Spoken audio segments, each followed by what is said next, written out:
I'm sure you know I'm the spokesperson for the Socialist Party. I wish to recognize the presence of our leader, Dr. Fred Membe, who is here with us, and he'll be the one addressing this press conference. I recognize also on his right, Dr. Msumali, who is our General Secretary and first Vice President.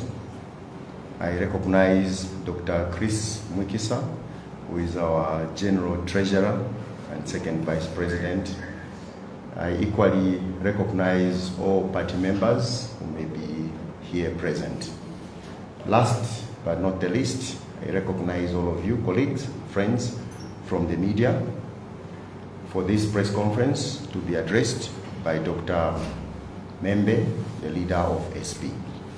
It is now my pleasure, without much ado, to call upon our General Secretary to invite the President to address you, the media. Thank you. Again, ladies and gentlemen, a good afternoon to all of you, and welcome to our President's office here in Garden Compound. The press conference for today will center on some pertinent national issues, and the Socialist Party would like to take a stand on these issues. One is the ongoing crisis surrounding FISIP. The second one is on mining and the plight of the masses of our people on the Copper Belt. The third topic is about the introduction in Parliament of the Securities Amendment Bill, number 23 of 2022. Last but not least, we'll look at the award of contracts to private transnational accounting firms to audit our defense forces. We are privileged again to have our President with us, and he's going to give us the detail in terms of the content. Comrade President. Thank you very much, Comrade General Secretary. Good afternoon, ladies and gentlemen from the media. It is very clear that Mr. Hakainde Hichilema and his UPND government have failed to deliver FISIP fertilizer before the onset of the rains. This is after all the promises to our poor people that fertilizer was on the way. It is of great concern to us, the Socialist Party, as agriculture is a major source of livelihood for the majority of our people. 54.8% of our workforce is deployed in agriculture. The nation may wish to know that on September the 7th, 2022, Agriculture Minister Mtoropiri assured the nation that fertilizer distribution would start at the beginning of October. But by the end of October, distribution had not started in earnest. Addressing a campaign rally for the November 4, 2022 Mukushi Council Chairperson by-election, Mr. Hichilema announced that fertilizer was on the way. He emphasized that reports being circulated that there was no fertilizer in Mukushi were untrue, because according to him, trucks of fertilizer were already on the way. Mr. Hichilema further threatened to dismiss camp officers who he accused of trying to mislead farmers about fertilizer not being available or being delayed. Despite growing cries from our people about delays in fertilizer distribution, we didn't want to rush and start commenting on this issue, haranguing Mr. Hichilema and his UPND government. This is not an issue for lurid or sensational attacks on Mr. Hichilema and his UPND government. It is too serious an issue to play political njuka or insolo with. Socialists are patriots, and we wish to see our country succeed, our people's lives improve, our people live better, with or without us in power. You will never see us gloat over serious national issues. as Mr. Hichilema and the UPND did when others were in government and they were in opposition. We wish to see the lives of our people improve, the economy grow and gain strength.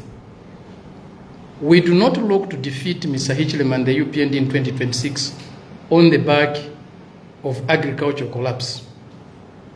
There will be sufficient grounds without that to argue for their removal. Today, Mr. Hichilema and UPND may look very strong and confident, but very big problems lie ahead. Despite the excessive show of confidence, Mr. Hichilema and his league don't seem to know where they're headed, and that is very dangerous for a country. He appears to be in control, but no one knows where he's heading. He has not only failed to deliver fertilizers to our poor farmers, but also medicines in our clinics and hospitals to our sick citizens. Today, even simple painkillers, Panadol, are scarce. Our agriculture and health services are in shambles. Clearly, Mr. Hichilema has failed to define the purpose of his government. But he will, in the end, be judged not on what he says, but on what he does. They are too focused on becoming very rich, on being the richest Zambians. And that's all that matters to them. They have no regard for the majority of our people who are poor, who are very poor. This government of Mr. Hichilema has deliberately flouted the tender procedures in order to facilitate for direct or single sourcing of fertilizer by their friends and business partners. They cancelled open tenders at the end of August, creating a tender crisis, and secretly awarded tenders thereafter to their friends and business partners or associates. The fertilizer prices have jumped from 650 kwacha last year to 1,200 kwacha per 50 kg bag this year, almost 100% increment. And this is against their promise of reducing fertilizer prices to 250 kwacha per bag. The consequences of this don't need much discussion, much disquisition. If the decisions were made in good time and the tenders were awarded accordingly, the government would have procured not only the urea that is problematic, but also the D compound in time. This required the government to award FISIP tenders not later than June. There is too much empty talking by Mr. Hichilema and his league for one to really know where they stand and what they are up to. There has been endless and sometimes contradictory statements on FISIP by government officials, which introduce some uncertainty in the fertilizer business. And this has not helped instill confidence in the business community.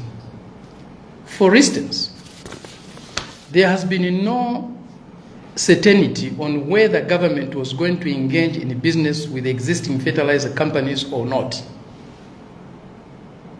The intentions of this government were not officially communicated to the suppliers.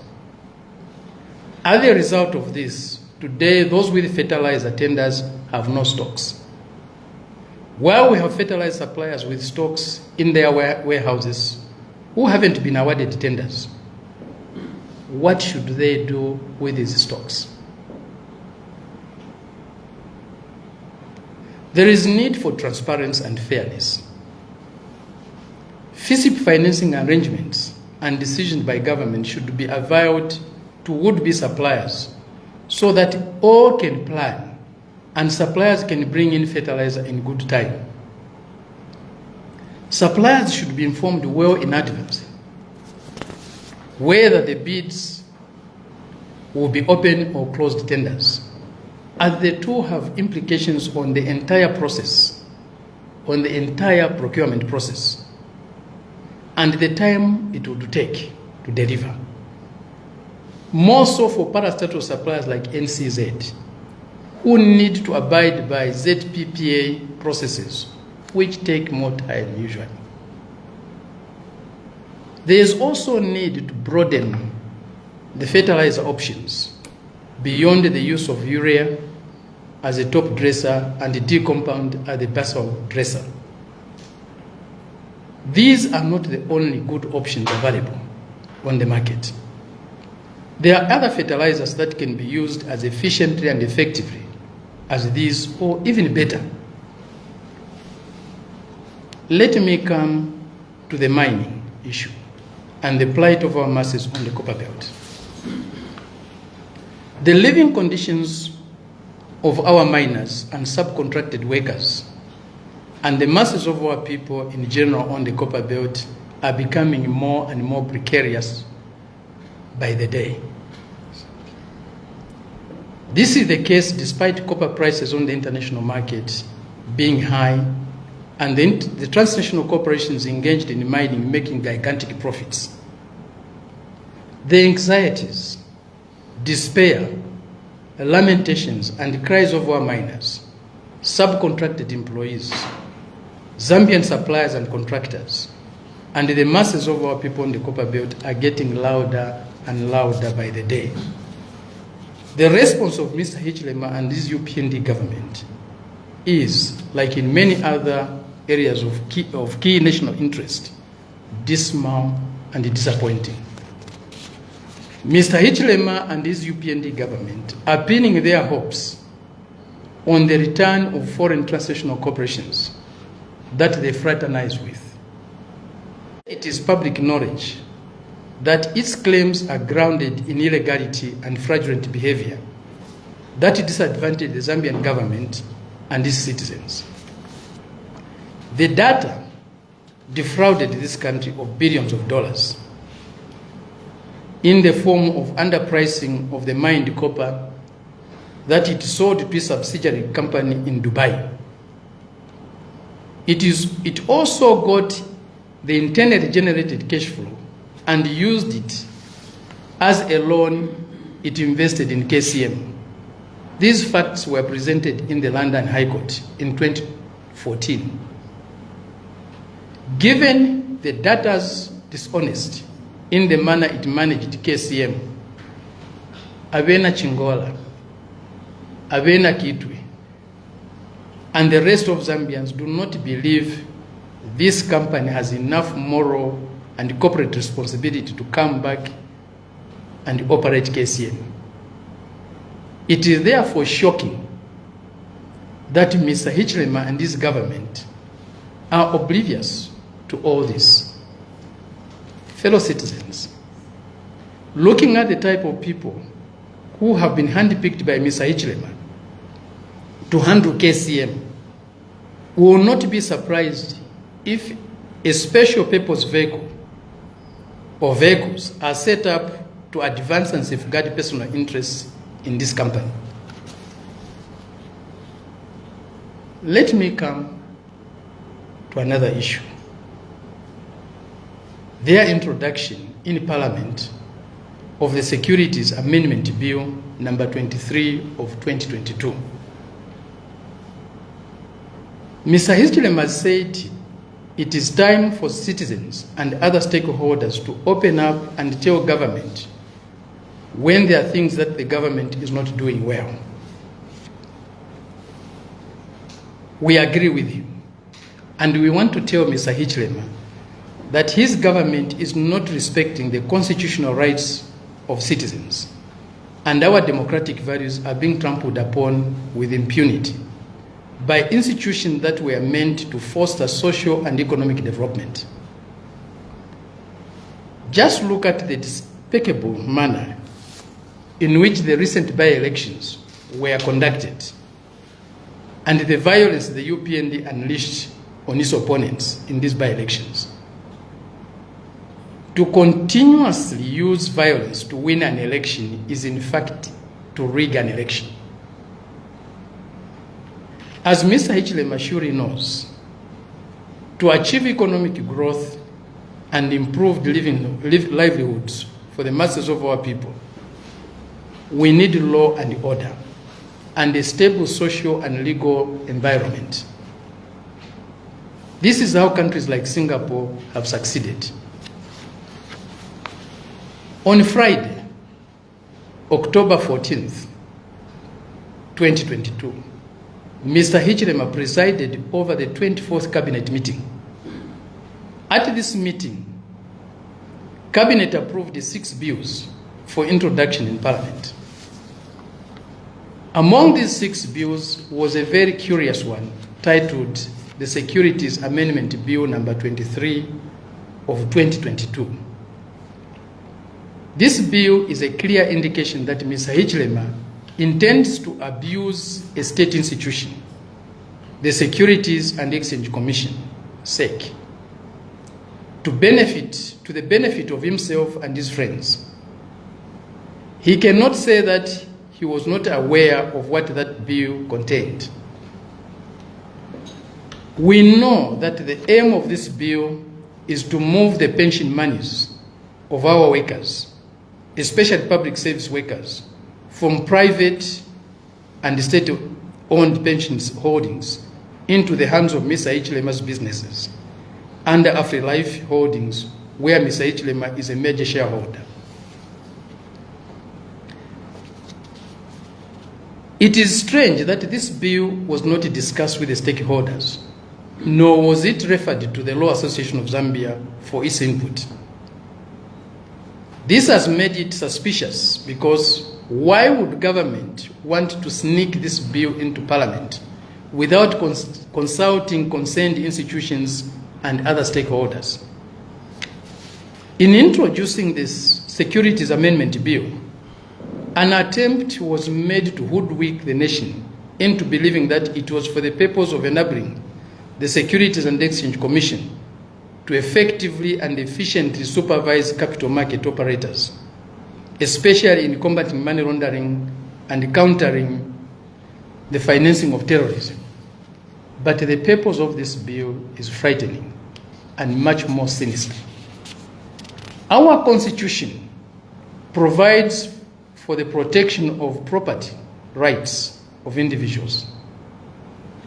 If those rights must be taken away for any reason, there is a due process which must be followed, which includes making representations to a court for a defense before persons can lose their property.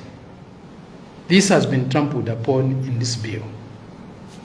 For this reason, we want to announce that all transactions which will not be in the best interest of the nation during Mr. Hichilema's term of office will be reversed when we take over government in 2026. The Socialist Party will not hesitate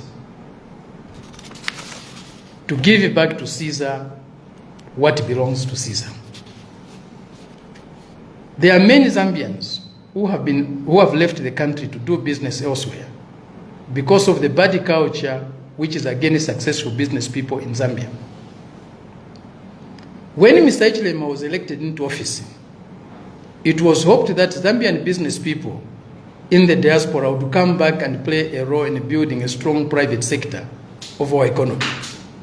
But look at what happened to Mr. James Ndambo not so long ago. Is it safe for Zambians to do big business in Zambia? Will Zambians feel encouraged to list their businesses on the Lusaka Securities Exchange? Only a crazy person can ever consider listing on Lucy when bad laws like the Securities Amendment Bill are being contemplated. We want to make it very clear, very, very clear, that we want Mr. Hichilema to succeed during his term of office, provided that his success will be to the benefit of the Zambian people and not for himself and his friends only. Accordingly, we have decided to notify the International Monetary Fund, IMF, about the bad intentions in the Securities Amendment Bill number 23 of 2022, so that they can help Mr. Hichilema to abandon his shameful intentions as exhibited in this bill, since it seems these are the only people he listens to and not fellow Zambians.